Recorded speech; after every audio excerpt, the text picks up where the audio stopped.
You've entered the archives of the forgotten. I'm Dr. Haunted. Tonight I'll show you what was never meant to be seen. Just remember, once you know the truth, you can't unsee it.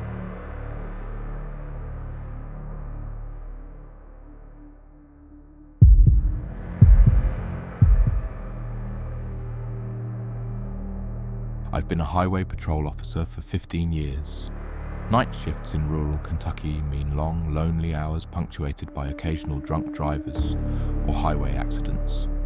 But one rainy night 3 years ago changed everything I believe about our world. It was coming down in sheets, the kind of rain that turns roads into rivers and reduces visibility to mere feet. I was parked in a turnout, hazards blinking, when dispatch called, stranded motorist 5 miles ahead. I found the vehicle easily enough, hazards flashing through the downpour, pulled onto the shoulder.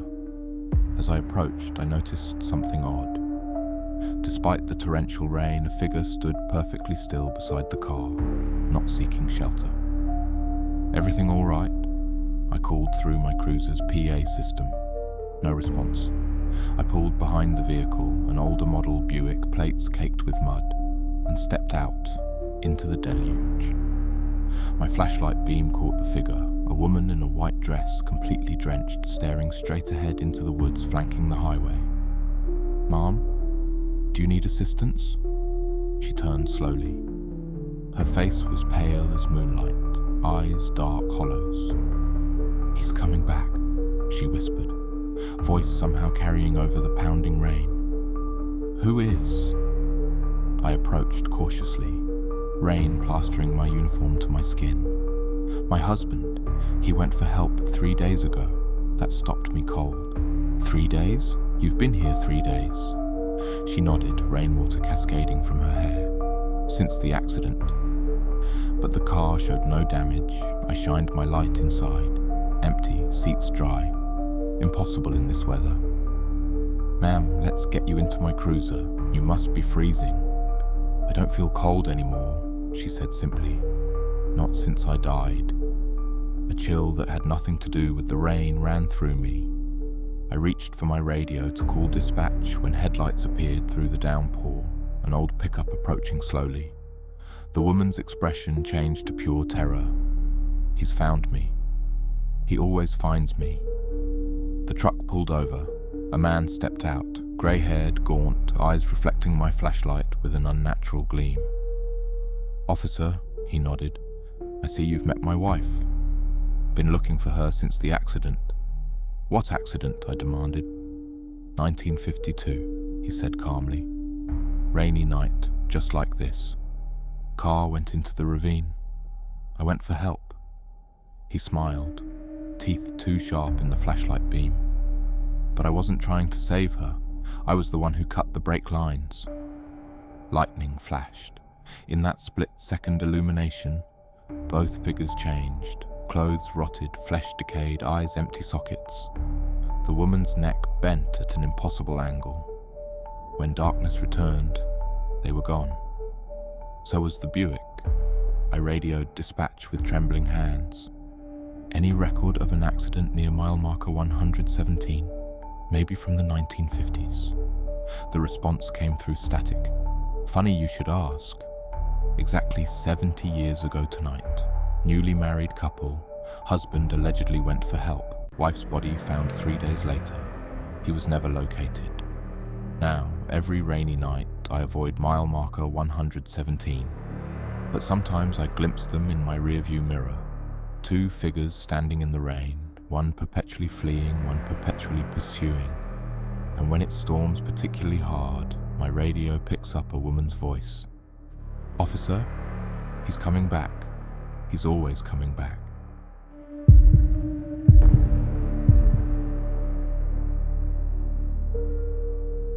I moved into Ravenwood Apartments last spring, a charming pre-war building with affordable rent and character, as the landlord put it. Character, I soon learned, was code for peculiarities you'll have to live with. My apartment faced an air shaft, that narrow gap between buildings where windows look onto nothing but brick. Across from my kitchen window was another window belonging to the adjacent apartment. During my first rainstorm in the building, I noticed something strange. While rain pattered against my window, a figure appeared at the opposite window, just standing there, watching the rain fall between our buildings. I waved, trying to be neighborly. The figure didn't respond, just continued staring upward at the falling rain. Probably just lost in thought, I told myself. But during the next rainstorm, the same thing happened. And the next. Always the same position, same stillness, same intense focus on the rainfall. Curious, I asked my landlord about my neighbor. 4B, he frowned. That apartment's been vacant for months. Previous tenant passed away last winter. Elderly woman, no family. We're still clearing out her belongings. That night, rain came again. I hurried to my kitchen window. There stood the figure, motionless watching. Heart racing, I decided to investigate. I left my apartment, walked to 4B and knocked. No answer. The superintendent had a master key. Just want to check if there's a leak, I explained. Saw water stains from my window. He unlocked the door. The apartment was empty except for sheet-covered furniture and stacked boxes. Dust lay undisturbed on the floors. I moved to the kitchen window, the one facing mine. The window was sealed shut, painted over many times. It clearly hadn't been opened in years. Something wrong? The super asked. No, I lied, thanks. That night, the heaviest storm of the season hit. Thunder rattled my windows as rain cascaded down the air shaft. Unable to resist, I crept to my kitchen window. The figure stood there, closer to the glass than ever before.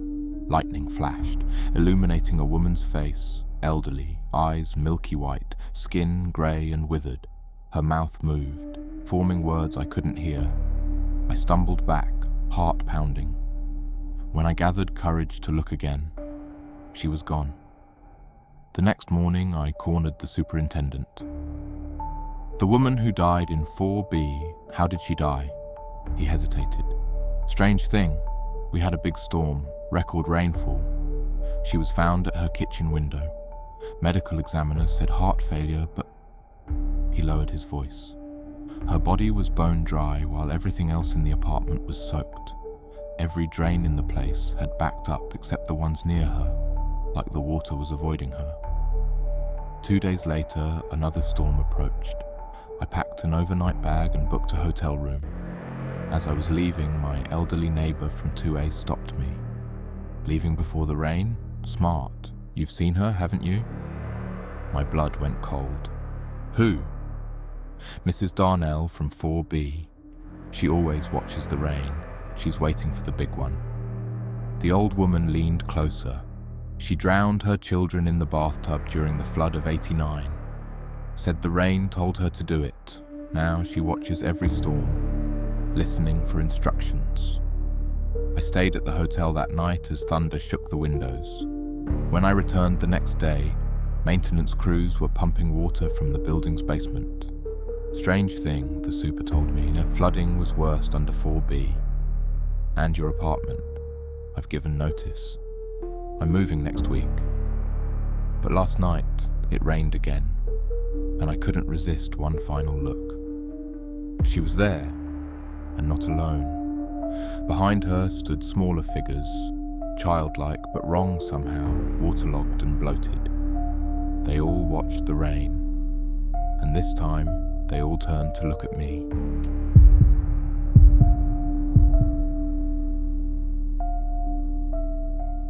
When I bought my grandmother's rural Oklahoma farmhouse, the real estate agent highlighted its features.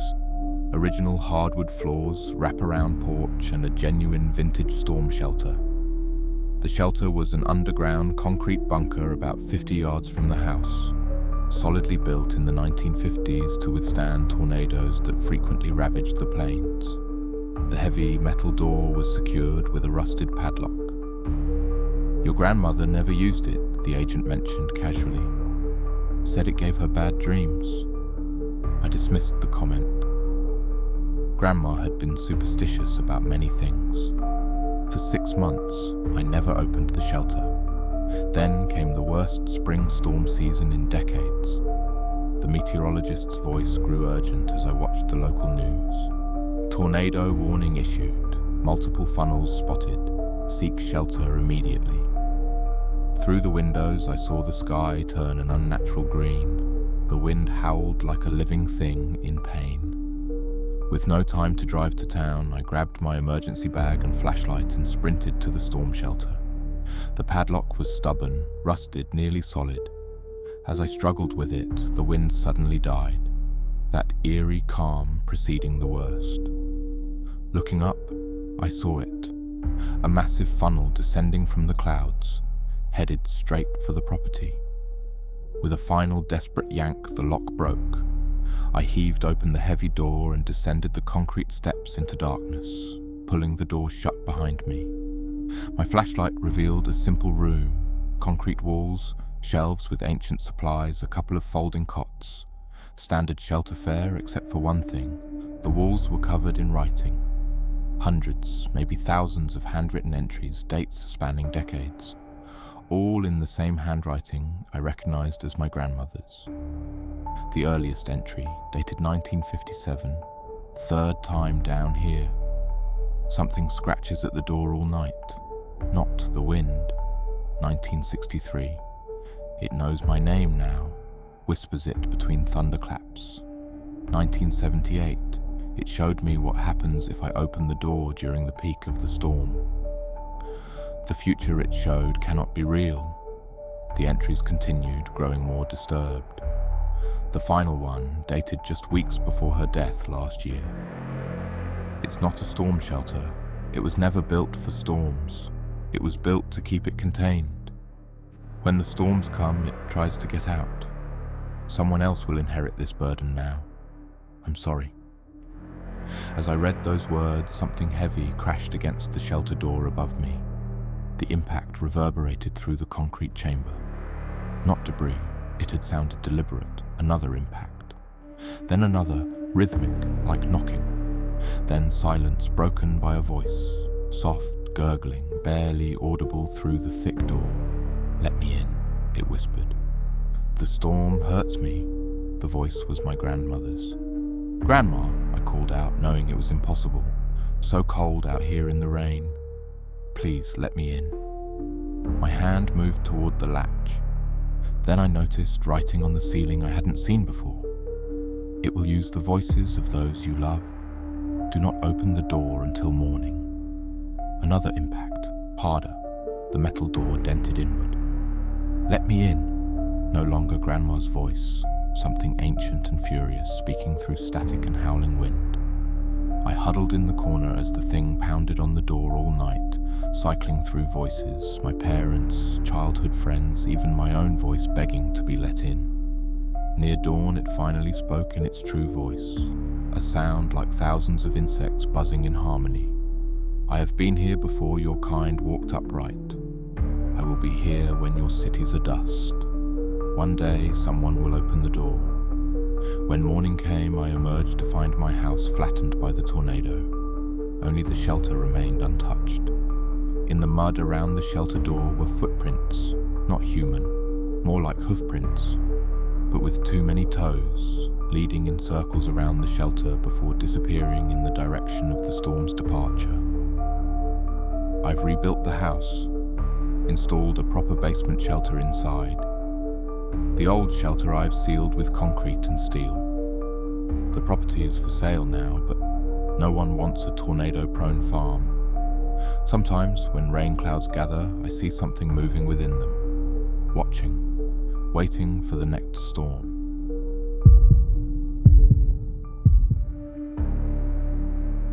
I take the same route home every night, down Mulberry Lane, across Westfield Bridge, through Oakdale Park. The walk takes 20 minutes in good weather. In rain, it's closer to 30. Last month, during the heaviest rainfall of the year, I noticed something strange in Oakdale Park. A puddle near the central fountain that seemed deeper than it should be. While other puddles were inches deep, this one appeared bottomless, the rainwater disappearing into absolute blackness. As I passed, I dropped a small pebble in, expecting a splash. Instead, there was nothing. No sound of impact, just gone. Curious, I shined my phone's flashlight into the puddle. The light didn't reflect or illuminate anything. It simply vanished into the darkness. I should have walked away. Should have reported it to park maintenance or simply forgotten about it. Instead, I knelt down and reached toward the water's surface. The water felt wrong, not wet, but gelatinous, clinging to my fingertips, and cold, a bone-deep coldness that spread up my arm. I yanked my hand back, heart racing. That night, I dreamt of the puddle, of falling into it endlessly, surrounded by whispering voices. The next day was clear, sunny. After work, I detoured through the park. The puddle was gone, just a dry patch of concrete where it had been. I convinced myself I'd imagined the whole thing, until it rained again 3 days later. The puddle reappeared in exactly the same spot, black, bottomless, waiting. This time I came prepared. I brought a fishing line with a small weight attached and a measuring tape. 20 feet of line disappeared into the puddle before I ran out. The weight never hit bottom. As I was reeling the line back, I noticed something. The line was moving as if being tugged from below, and something was coming up with it. At first, I thought it was algae or debris, a dark, tangled mass attached to the hook. But as it reached the surface, I realized it was hair. Long, black, human hair. I dropped the rod and stumbled back as a hand, pale, waterlogged, reached out of the puddle, grasping at the air. It found purchase on the concrete and began pulling. A head emerged, a woman's face, eyes milky white, skin blue-grey. Water poured from her mouth as she gasped, her movements jerky, unnatural. I ran, didn't look back, didn't stop until I reached my apartment and locked the door. The next day, local news reported a body found in Oakdale Park, a young woman missing for 6 months. Discovered inexplicably on dry ground near the central fountain, her lungs filled with water. It rained again last night. I took a different route home, avoiding the park entirely. But when I arrived at my apartment building, I froze. Just outside the entrance was a puddle. Black, bottomless, exactly like the one in the park, and beside it, wet footprints leading to my door.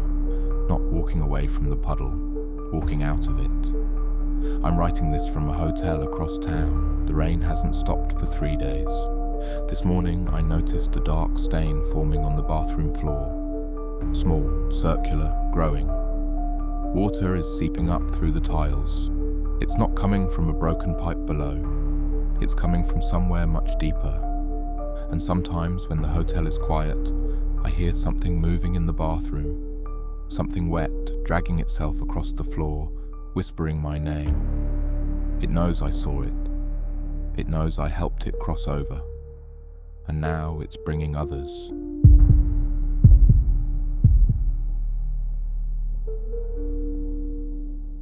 I've been a taxi driver in New Orleans for 2 decades.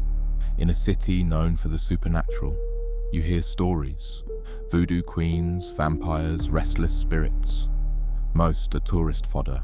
Some aren't. It was 2:17 a.m. during the worst storm of 2019 when I picked her up. A young woman standing without umbrella or raincoat at the corner of Dauphine and Ursuline. Dark hair plastered to her pale face. White dress soaked transparent. No shoes. Despite the rain drumming on my roof, she wasn't rushing to get out of it. Just standing, face upturned, eyes closed as lightning flashed overhead. I pulled alongside her. "Need a ride, miss?" Her eyes opened, startlingly dark against her pale skin.